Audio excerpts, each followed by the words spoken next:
Hey guys, what's going on? I hope you had a good Memorial weekend. I went back to my hometown to see my family and had a great time. Today I want to talk to you about one of the most overlooked systems for easy gold in BFA. I've looked for other videos on this, but it seems like after 8.1, people have completely forgotten about it, which is a travesty because this is one of the easiest things you can do to bolster your gold income. So I'm over at the port of Zandalar because today we're going to be discussing the mission table. A lot of people consider it to be a shadow of its former Legion iteration, which is something I can agree on, but I hope we can also agree that the Legion version was completely busted and its model was unsustainable for the WoW economy. I think Blizzard would agree with that too, considering they saw the massive inflation that happened because of it and have made a concerted effort to tighten the gold faucets and increase the gold sinks in the game. So while the BFA mission table won't bring you the tens of thousands of gold a day like the Legion version did, it can still bring in enough gold to where it's worth your time to set it up. So at first look, the BFA mission table rewards are kinda sad. The gold missions are only 50 to 500 gold, the Azerite's mostly useless, and who the heck is dying for chain igniter coils, where they see that reward and are like, thank God this is here, this is what I've been waiting for. Nobody. Nobody fucking asked for chain igniter coils. To me, the interesting rewards from the table are Rep, Battle Scarred Augment Runes, Benthic Gear, Prismatic Mana Pearls, and what I think is the best reward, Polished Pet Charms. But it seems like a lot of people have forgotten about one thing that can greatly improve the gold you get from the mission table, follower equipment. I know a lot of people will hear that, let out a groan and click off the video, but let's seriously run the numbers and maybe you'll agree with me that the mission table and followers with equipment should play a role in your gold making routine.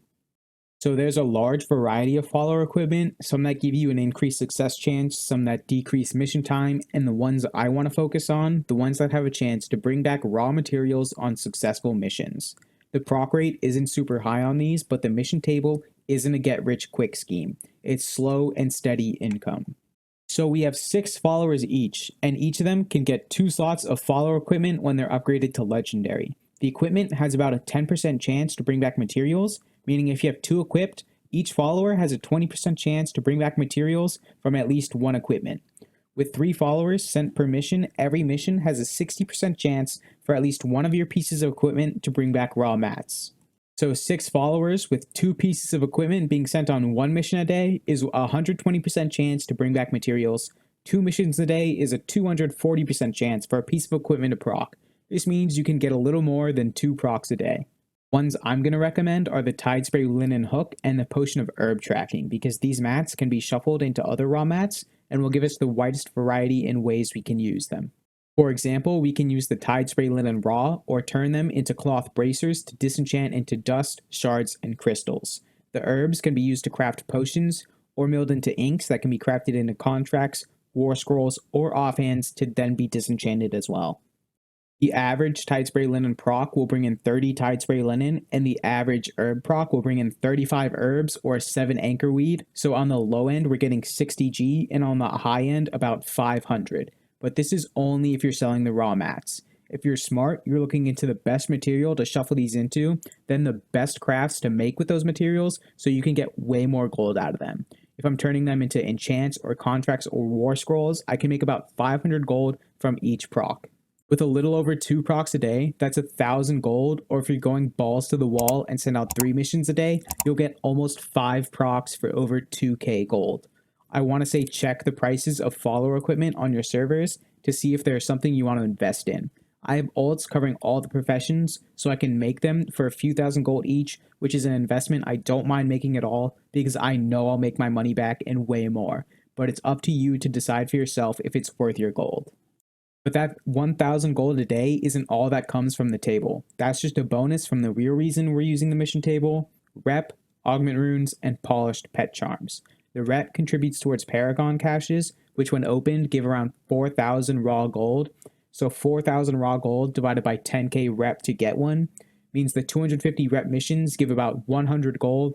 But if we consider the war resources we get back when opening a Paragon cache, we increase the value of Rep a little bit to about 125 gold for a 250 Rep mission. Missions for Battle Scarred Augment Runes give between 1 and 3 with a median price of 125 gold across all realms, meaning each of those missions is 125 to 375 gold.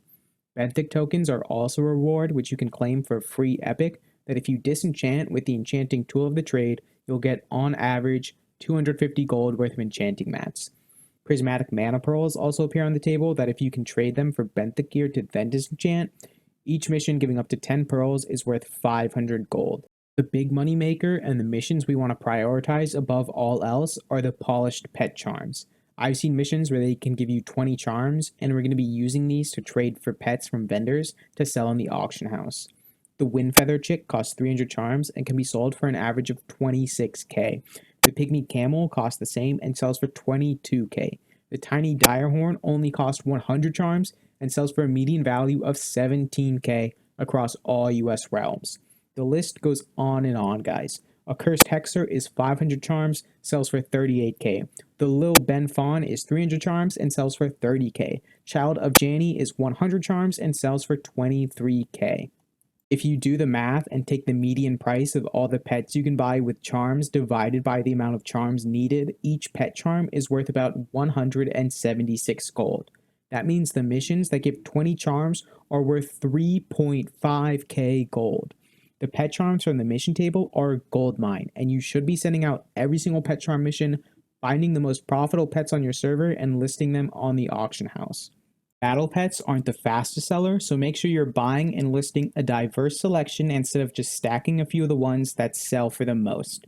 I've linked a good battle pet selling guide in the description that you should look at before you start listing. One thing I haven't mentioned is that you can go for over 100% success rate on missions to increase the rewards. If you spend a minute or two optimizing your missions, you can get close to 200% on all of them to double the rewards. To recap, follower equipment can be a great investment if you think of it as just that, an investment that will take a few months before they become profitable, but then they are profitable forever. I recommend the rough Tidespray Linen Hook and the Potion of Herb tracking on all of your followers. Next, you're going to want to prioritize Pet Charm missions, followed by Battle Scarred Augment Rune missions, then Prismatic Mana Pearls and Benthic Token missions, and finally, Rep and Gold missions are considered equal. But make sure to check your server's prices because that order might flip a little if enchanting mats and enchants sell for super low on your server.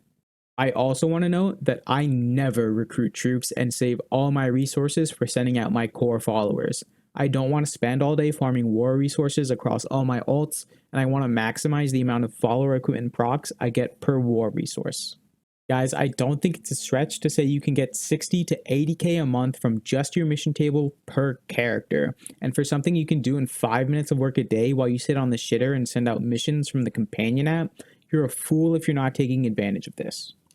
So there it is. I know a lot of people were disappointed with the BFA mission table because at face value it doesn't come close to the Legion table, but that doesn't mean it can't be a big boon to your gold income if you learn how to optimize it. Thanks for watching, guys. Maybe drop a like if you learned something new, and I'll see you in the next one.